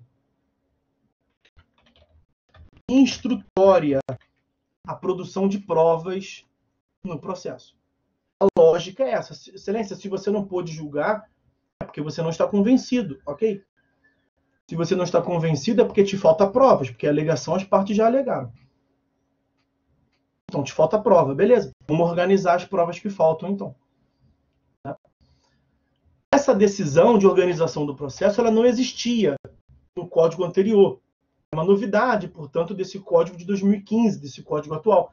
É uma bela novidade. É uma novidade que visa trazer uma melhora qualitativa. O procedimento comum ele foi dividido, vamos assim dizer. Ele passou a ser um procedimento bifásico. Né? Uma fase introdutória destinada à apresentação das alegações e uma fase principal. A fase principal começa com essa decisão. É quando se dará a instrução probatória. E essa decisão vai essencialmente organizar a atividade instrutória, a produção da prova. Por quê? Porque se ele não está convencido, como eu lhes disse, ele precisa formar o seu convencimento. E para formar o seu convencimento, se ele já tem alegações suficientes, o que falta naturalmente são as provas. O que se visa, como eu tinha advertido aos senhores um tempo atrás, quando do início do estudo do julgamento conforme o estado do processo, é evitar uma confusão processual quanto à vinda de provas desnecessárias, vinda de provas repetidas. O Porque quando o juiz não organiza, as partes ficam sem saber o que está faltando. Qual é a prova, qual é o fato que ele não está convencido ainda, qual prova que ele quer ver produzida. E as partes ficam atirando para tudo quanto é lado. E o processo fica cada vez mais confuso. E aí, se é uma causa já complexa, num processo que fica complexo, nos autos complexos, aí fica muito difícil de vocês realmente se entender. E aí a chance da tutela jurisdicional ir abaixando a qualidade é enorme. Então, aqui é uma medida de gestão processual, né? De otimização dos serviços. A lei tentou disponibilizar ao juiz mecanismos para que ele possa efetivamente organizar o seu modo de trabalhar, o seu modo de exercer a jurisdição. Se concentre inicialmente com as alegações, depois veja se você pode julgar com o que as partes já te trouxeram de alegações e provas, depois você centre sua análise nas provas, diga para as partes o que você precisa, como nós veremos aqui nesse artigo 357. Vejam que o nome ali, seção 4ª, do saneamento e da organização do processo. Aparece de novo ali a ideia de saneamento. O código repete o saneamento em diversas passagens. O problema nem é com o código, não. O código falar em saneamento em diversas passagens, eu acho uma maravilha, na verdade. Para deixar bem claro para todos os atores que atuam com o processo, que os vícios processuais estão aí para serem corrigidos. O processo nasceu para ter um mérito julgado, especialmente o juiz, né? Ele não deve se aproveitar do vício processual para colocar fim ao processo. Ele deve corrigir o processo. O que eu não consigo entender é a prática até hoje, a praxe forense até hoje chama esse ato como sendo despacho saneador. É uma expressão enraizada na nossa praxe forense, eu reconheço. Desde sempre se chamou de despacho saneador. Por que eu não consigo entender e eu tenho uma certa birra com isso? Em primeiro lugar, porque não é um despacho. O ato tem nítido conteúdo decisório, é uma decisão. Em segundo lugar, o conteúdo principal do ato, como nós veremos, não é o saneamento, mas a organização da atividade instrutória. Porque saneamento é a correção de vícios. E o juiz não visa aqui tão somente corrigir vícios. Corrigir vícios é algo que ele faz o processo inteiro. Aqui ele faz também. E o que ele faz aqui, na sua essência, é muito mais do que corrigir vício. Então, eu prefiro falar em decisão de organização do que despacho saneador. Acho que a ordem é totalmente diferente. Mas, na prática, é muito comum a referência realmente a despacho saneador. Onde que se encontra essa decisão de organização? No artigo 357. O artigo 357 prevê o seguinte: não ocorrendo nenhuma das hipóteses desse capítulo, deverá o juiz, em decisão, vamos chamar de despacho, em decisão de saneamento e de organização, saneamento, os senhores verão que é o conteúdo mínimo, para mim é decisão de organização. Em decisão de saneamento e de organização do processo, adotar as providências que o dispositivo elenca. E que providências são essas? Inciso 1º. O juiz deve, olha aí, resolver as questões processuais pendentes, se houver. O que é isso? Isso é o saneamento. O código fala disso só aqui? Já vimos que não. O código fala disso em várias passagens. Isso está no contexto do processo civil da efetividade, saneamento do processo, princípio da primazia da resolução do mérito, artigos 4º, artigo 6º, artigo 139, inciso 9º, artigo 276 e 277, artigo 352, artigo 488, artigo 932, parágrafo único, e uma infinidade de dispositivos nesse sentido de que encontrou um vício, corrige. Esse é mais um dos que atuam nesse sentido. São 5 incisos. Um dele apenas trata de saneamento. Os outros, todos, tratam de organização. Organização, a maioria deles, da atividade instrutória. Nesse sentido de atividade instrutória, por excelência, nós temos o inciso 2º. Nessa decisão, o juiz vai delimitar as questões de fato sobre as quais recairá a atividade probatória e vai especificar os meios de provas que ele admitiu. Lembra que ele despachou lá atrás nas providências preliminares que as partes especifiquem as provas? As partes peticionaram, eu quero produzir tal prova, eu quero produzir tal prova. Ele vai aqui decidir quais provas que as partes vão poder produzir. Nós veremos, o próximo tópico da disciplina, vamos ingressar na atividade instrutória, a teoria geral das provas. Nós veremos que as provas incidem sobre os fatos. A prova se destina a comprovar, a demonstrar a veracidade dos fatos que são alegados. Lá nos artigos 369 e 370, os senhores verão isso. A prova incide sobre os fatos. E que o poder instrutório é do juiz. O juiz que determina as provas que serão produzidas. Então, o 369 e o 370 tem bastante incidência aqui nesse 357, inciso 2º. O juiz tem que delimitar quais são os fatos que ele quer ver provado.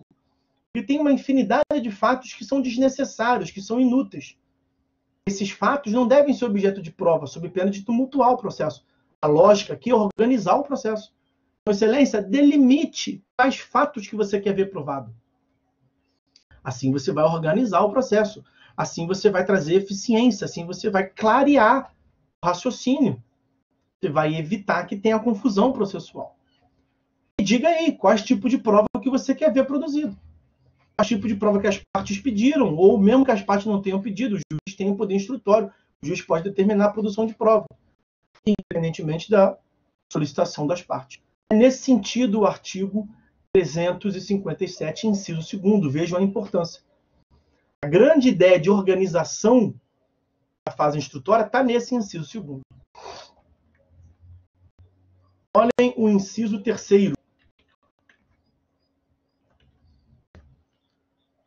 O juiz vai definir a distribuição do ônus da prova, observado o artigo 373. Nós trataremos disso na teoria geral da prova. Claro que eu não posso adiantar aqui, antecipar. Mas isso atua no tópico da distribuição do ônus da prova. Nós temos um sistema híbrido de distribuição da prova. Nós temos a distribuição estática, são os incisos 1º e 2º do 373. O autor produz tal tipo de prova, o réu produz tal tipo de prova, como nós veremos. E temos a distribuição dinâmica, o ônus da prova, o parágrafo 1º desse artigo 373, que é o que se chama na prática de inversão da prova. O juiz pode inverter, o juiz vai seguir a regra estática, vai inverter dinamismo, ele pode fazer qualquer tipo de coisa, mas ele vai fazer de modo fundamentado e nessa decisão.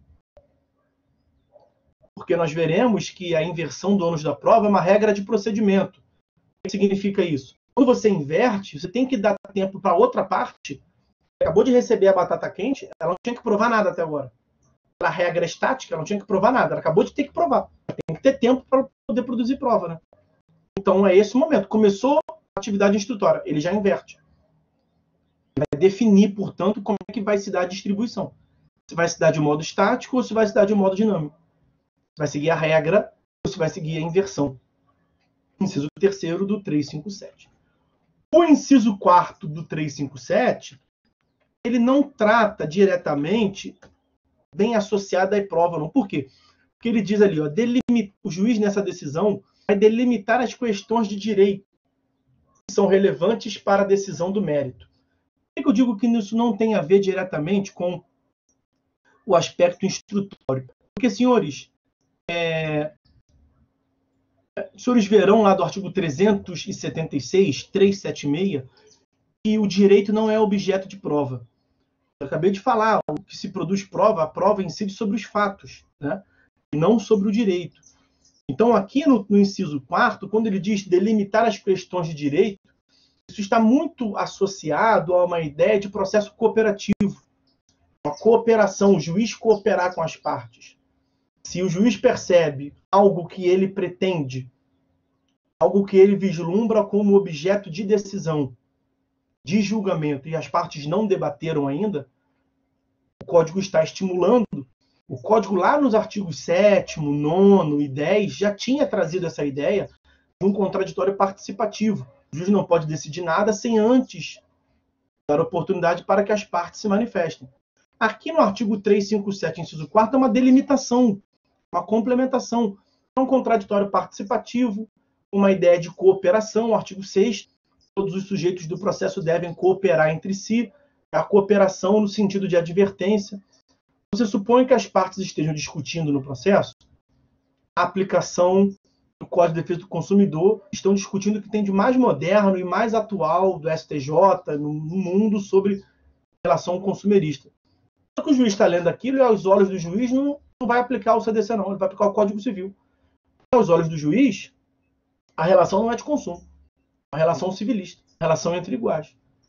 O Código está dizendo, então delimite a questão de direito, excelência. Não surpreenda as partes lá na sentença, não. Diga que as partes tenham uma oportunidade para exercer o contraditório, então, sobre a aplicação do Código Civil nessa hipótese. Esse inciso 4º tem esse sentido. E, por fim, o inciso 5º desse artigo 357 prevê que o juiz vai, nessa audiência, designar, se necessário for, a audiência de instrução e julgamento, a digníssima AIJ. Vejam, lá em cima, no inciso 2º, nós vimos que o juiz vai delimitar as questões de fato e vai dizer quais provas serão produzidas. Quando é que ele vai marcar a AIJ? Quando tiver necessidade de produzir prova oral. Quais são provas orais? Prova testemunhal, depoimento pessoal e prova pericial. Então, se uma daquelas provas que ele designou lá no inciso 2º for prova testemunhal, depoimento pessoal, prova pericial, ele já sabe que vai ter que marcar uma AIJ. Já vai designar logo a AIJ. Ok? Esse artigo 357, ele tem alguns parágrafos. Vamos lá. Alguns deles nós vamos ver com maior detalhes, outros não. O parágrafo 1º é importante. Realizado o saneamento, aí o próprio código chamando de saneamento. Realizado essa decisão de organização, as partes têm o direito de pedir esclarecimentos ou solicitar ajustes no prazo comum de 5 dias, fim do qual a decisão se torna estável. Então, gera uma estabilidade, uma vinculação no processo. Não é uma vinculação absoluta, especialmente em relação ao juiz. Se o juiz verificar a necessidade de produzir prova sobre um fato novo, ele pode fundamentadamente, claro, trazer isso. Mas gera um conteúdo de estabilidade em relação às partes, minimamente. Os parágrafos 2º e 3º tratam do que se chama de saneamento consensual, né? A possibilidade de se realizar essa organização da atividade instrutória de um modo consensual, entre partes e juízo. No parágrafo 2º, as partes levam para o juiz a delimitação. No parágrafo 3º, o juiz marca uma audiência e chama as partes. A distinção é basicamente essa. Parágrafo 2º, as partes podem apresentar ao juiz, para a homologação, delimitação consensual das questões de fato e de direito, a que se refere os incisos 2º e 4º, a qual, se homologada, vincula as partes e o juiz. Parágrafo 3º. Se a causa apresentar complexidade em matéria de fato ou de direito, deverá o juiz designar audiência para que o saneamento seja feito em cooperação, oportunidade em que o juiz, se for o caso, convidará as partes a integrar ou esclarecer suas alegações. Prevalece o entendimento, é o seguinte, no parágrafo 3º fala-se ali em causas que tenham complexidade. Na verdade, se o juiz quiser fazer esse saneamento compartilhado, ele pode fazer sempre. Tá? Não é só nas causas que tenham complexidade. Ele pode fazer, na verdade, sempre. Aí os parágrafos 4º a 9º têm uma importância nesse momento aqui diminuta. Não é que não são importantes, não, é porque eles serão vistos, na verdade, em outros momentos. Parágrafo 4º. Caso tenha sido determinado produção de prova testemunhal, o juiz fixará prazo comum não superior a 15 dias para que as partes apresentem rol de testemunhas. No capítulo da prova testemunhal nós veremos isso. Então, depois do juiz, no inciso 2º, ele não fixou quais fatos serão produzidos e quais provas ele determinou. Se uma das provas for a prova testemunhal, nós não vimos que ele vai marcar a IJ, ele vai dar 15 dias para as partes trazerem o rol de testemunhas, se elas assim optarem, porque elas podem abrir mão disso e falar, excelência, eu mesmo vou levar. Veremos isso na aula de prova testemunhal. Parágrafo 5º. Na hipótese do parágrafo 3º, as partes devem levar para a audiência, quando o juiz marca a audiência e chama as partes devem levar para a audiência prevista o respectivo rol de testemunho. Então, aí não tem prazo de 15 dias, leva para a audiência. Parágrafo 6º.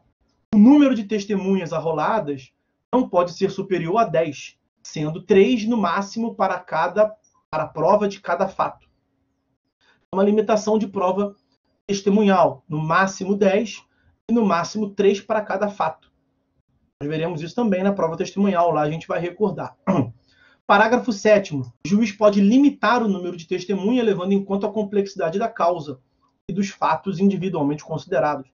A interpretação que se faz desse parágrafo 7º é que essa limitação não é só para menor, não. O juiz pode ampliar também, mais do que 10, mais do que 3, levando em conta a complexidade.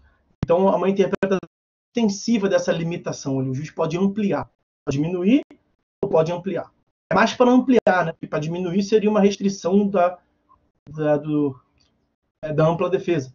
Então, ali, esse limitar, o termo foi meio estranho. Né? O juiz pode ampliar o número de testemunhas. Foi isso que o legislador quis dizer. A doutrina majoritária interpreta assim. Parágrafo 8º. Caso tenha sido determinada a produção de prova pericial, o juiz deve observar o disposto no artigo 465. Nós veremos quando da prova testemunha, quando da prova pericial, que é a determinação de que o juiz vai nomear o perito vai apresentar o seu currículo, o perito vai apresentar os seus honorários, as partes, o juiz pode estabelecer um calendário para o perito observar, as partes têm 15 dias para apresentar uma impugnação de impedimento ou de suspeição do perito, as partes nesses 15 dias podem indicar assistente técnico, a parte pode apresentar quesitos, o perito tem prazo de 5 dias após esses 15 dias para apresentar os seus honorários periciais, enfim, o procedimento da prova pericial nesse artigo 465. E o parágrafo 9º, esse aqui não tem importância nenhuma, é uma previsão meramente administrativa. Tá? As pautas deverão ser preparadas com intervalo mínimo de 1 hora entre as audiências. Aquelas audiências lá, de saneamento compartilhado, entre o começo de uma e o começo da outra deve ter um intervalo de 1 hora, quer dizer, o juiz não pode marcar no mesmo dia, de 5 em 5 minutos, como às vezes acontece nos juizados, por exemplo. Como é que você vai levar a sério, como é que você vai fazer um saneamento compartilhado em cooperação, consensualidade? Não dá para ouvir ninguém, né? Não é para levar aqui a toque de caixa. Intervalo mínimo de 1 hora para ter tempo de pensar e refletir sobre o processo. Então, nós terminamos aqui o capítulo do julgamento conforme o estado do processo. Nos veremos em breve para tratarmos da instrução probatória. Vamos ficando por aqui. Vou deixar, porque eu tento conter, mas eu não consigo, né, não consigo me controlar, mas eu sou uma pessoa muito bondosa. Eu vou deixar esses 2 minutos de cortesia para vocês. Hoje eu vou abrir mão de utilizar a aula até o horário que é regulamentar meu, até às 10 horas. A minha modéstia não me permite deixar de falar isso. Tá? E então fiquem à vontade para esses 2 minutos aproveitarem a vida de vocês, sejam felizes. E não precisam nem me agradecer, eu já sei que os senhores estão agradecendo e já retribuo até com de nada para vocês. Tá bom? Então, pessoal, é isso aí, obrigado. Uma boa quarta-feira para os senhores. Boa quinta, boa sexta, bom final de semana. Até quarta-feira que vem. Sigamos fortes. Tá? Acabando. Instrução probatória, sentença, coisa julgada, é finito. Acabou. O João está agradecendo os 2 minutos. Faça bom proveito, corre que já passou 1, tá? O tempo que você escreveu aí esse texto todo, João, já passou 1 minuto. Um abraço para vocês, fiquem com Deus, até a próxima.